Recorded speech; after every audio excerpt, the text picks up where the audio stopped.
I think the ingredient is cinnamon. Am I right?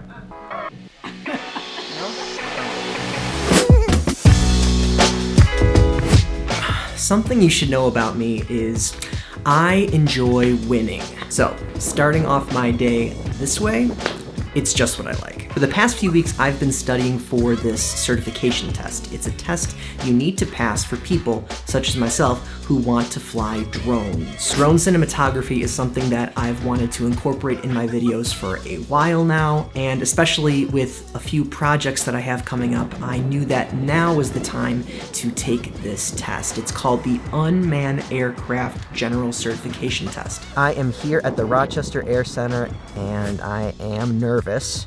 I have been studying, and I've been doing so-so. But the time is here, so I have to do it. I've always enjoyed tests. It's something concrete that I can use to say, okay, I know how to do something, or I do not know how to do something. I'm successful, or I'm not successful. It's something that lets me know, did I win, or did I lose? And what did I just say? I like to win. I just finished the test, and I passed! I'm excited. I was worried. I was very worried about this, but I ended up passing. So, I did it. I came up with the W. Goal achieved. Success attained. However, as important as this win was for me, I had an even bigger win that I was hoping to achieve later in the day. Achieving a goal makes you feel like you can do anything, you know? And you know what I think that I can do now? Riding off of the high of this victory, I think I can also create the greatest Kiflik my grandmother has ever seen. Let's go!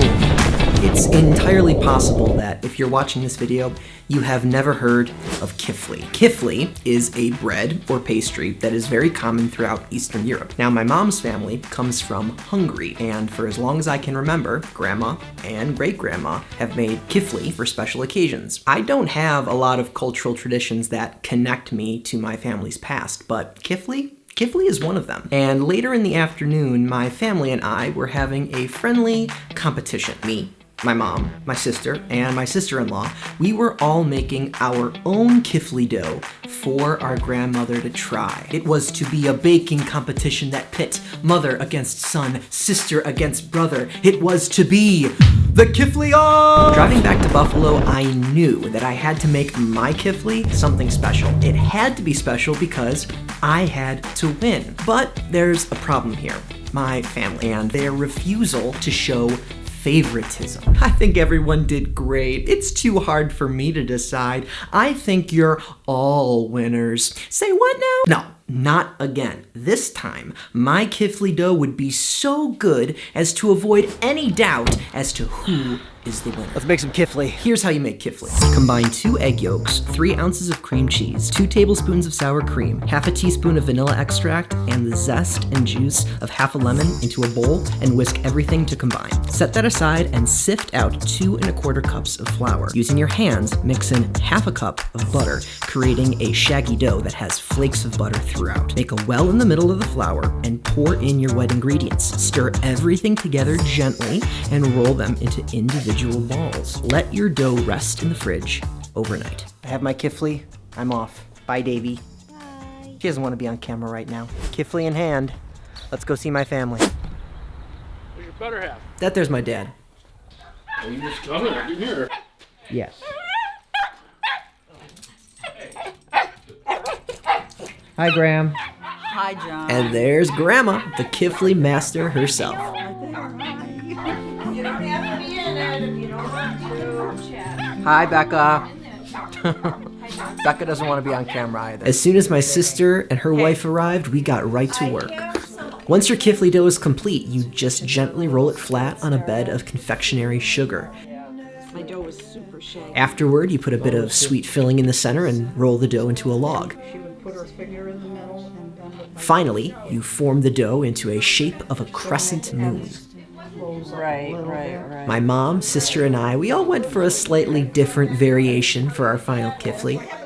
My mom went with a classic filling of candied walnuts, but I chose instead a raspberry filling. Even as we were rolling out the dough, you could tell that My grandma already had, shall we say, a slight preference for one of us. Grandma, how would you rate Rebecca's ability to roll She Kiflik? definitely has the advantage. She seems to have the hand motion that channels my mother. How would you rate my Put ability some to roll Kiflik? sugar on there. Yours are wonderful. Once our kifli was complete, we just put them into the oven. And now, the good part. Time to taste. Mom, these are really good. This is not bad. Grandma, when you think of kifli, what do you think of? Oh, the big round dishes sitting on the dining room table on the lace tablecloth after my mother rolled them, and they sat there and we would go in and sneak one. That's a good memory. In the end, nobody won the kifli off, and deep down, I didn't expect them to either. That afternoon, it wasn't meaningful because I had the opportunity to win or lose something. It was meaningful because I had the opportunity to spend some time with my family, people that I care about, make something together with them, have some fun while doing it. That right there, that's the win. And that's what I want these Trust the Process videos to be about, ultimately. I'm making these vlogs because I want to develop my creativity and my ability to tell stories. That goal, it doesn't have an endpoint, and I know that letting go of my desire for concrete wins and focusing more on the act itself of making something, the process of creating, that's gonna be good for me. That's it for today. See y'all soon. I'm gonna go research some drones. You'll probably see me again in a few weeks with some math videos, okay? Keep a lookout. Bye now.